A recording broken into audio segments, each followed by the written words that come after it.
ফরিদপুরের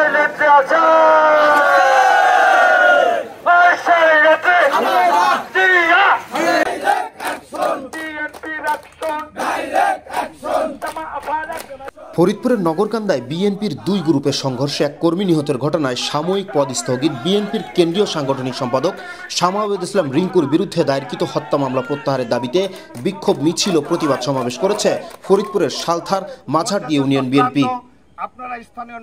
মঙ্গলবার বিকালে ইউনিয়নের কাকদিবাজারে আয়োজিত বিক্ষোভ ও প্রতিবাদ সমাবেশে উপস্থিত থেকে বক্তব্য রাখেন মাঝারদি ইউনিয়ন বিএনপির সভাপতি হাবিবুর রহমান হাবিব, উপজেলা বিএনপির প্রচার ও প্রকাশনা সম্পাদক ডাক্তার কবির হোসেন, বিএনপি নেতা লুৎফর রহমান, জেলা ছাত্রদল নেতা মিরাজ হোসেন, উপজেলা ছাত্রদল নেতা সাব্বির আহমেদ রাকিব, ছাত্রনেতা রাজীব হোসেন সহ অন্যান্যরা।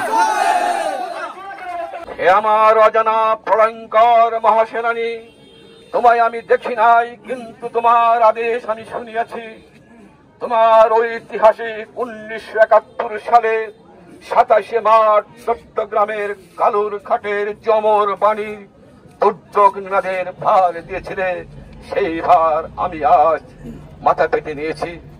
সময়মত বন্ধু আমার, আজকের এই প্রতিবাদ সমাবেশের প্রতিবাদ মুখর জনতা অত্যন্ত দুঃখ ভারাক্রান্ত হৃদয় নিয়ে বলতে হয়, গত কয়েকদিন আগে নগরকান্দার কিছু দুষ্কৃতীর কারণে নগরকান্দায় একটু সংঘর্ষ হয়েছে।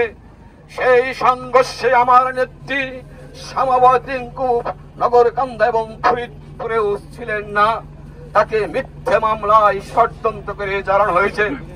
আমি নগরকান্দা থানার ভারপ্রাপ্ত কর্মকর্তাকে উদ্দেশ্য করে বলতে চাই,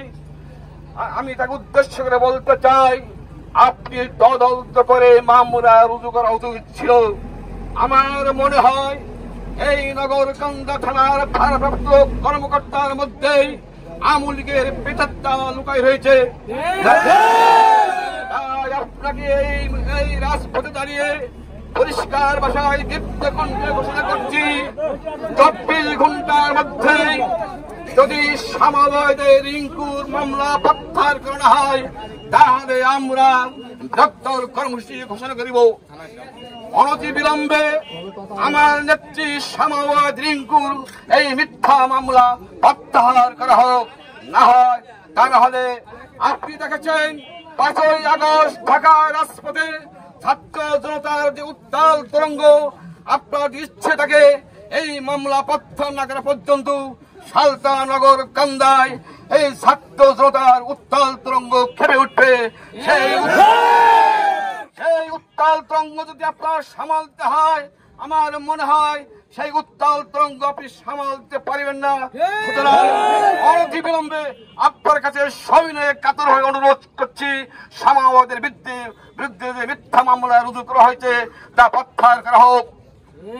সময়মত বন্ধুরা আমার, আর একটা কথা না বললেই নয়, আপনারা সকলেই জানেন ঢাকার রাজপথে যখন ছাত্র জনতা গুলি খেয়ে রাস্তায় পুকুরের মধ্যে পড়েছিল, সেই হাজার হাজার ছাত্র জনতার বুকের তাজা তপ্ত রক্তের বিনিময়ে আমরা একটা নতুন স্বাধীনতা পেয়েছিলাম। আমার এই মাদারদি ইউনিয়নে মুরাইটা গ্রামে একজন আলেম সেই ছাত্র জনতার হয়ে মাগফিরাত কামনা করতে গিয়েছিল, শহীদের আত্মার মাগফিরাত কামনা করতে গিয়েছিল।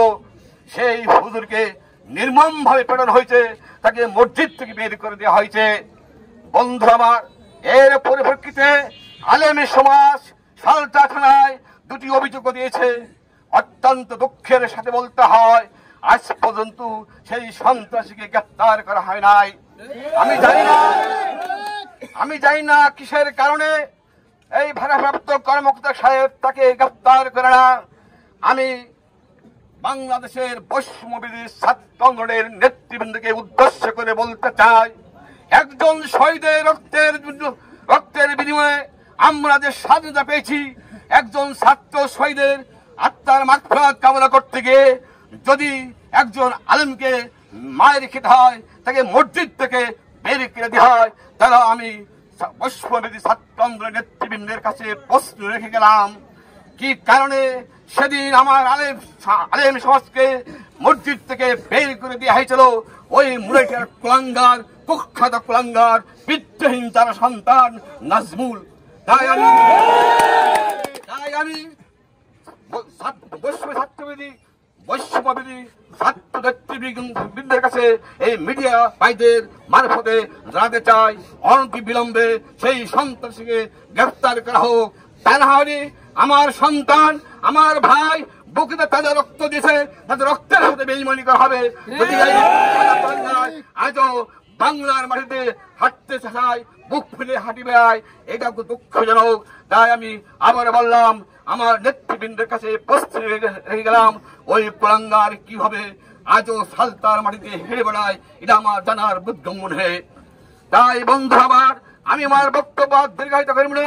পরিষদে সকল শহীদের আত্মার মাগফিরাত কামনা করে এবং আমার নেত্রী সমাজ রিঙ্কুর মামলা প্রত্যাহারের দাবি জানিয়ে আজকের মতো এখানেই আমার বক্তব্যের যবনিকা পতন ঘোষণা করছি। খোদা হাফেজ। বাংলাদেশ জিন্দাবাদ।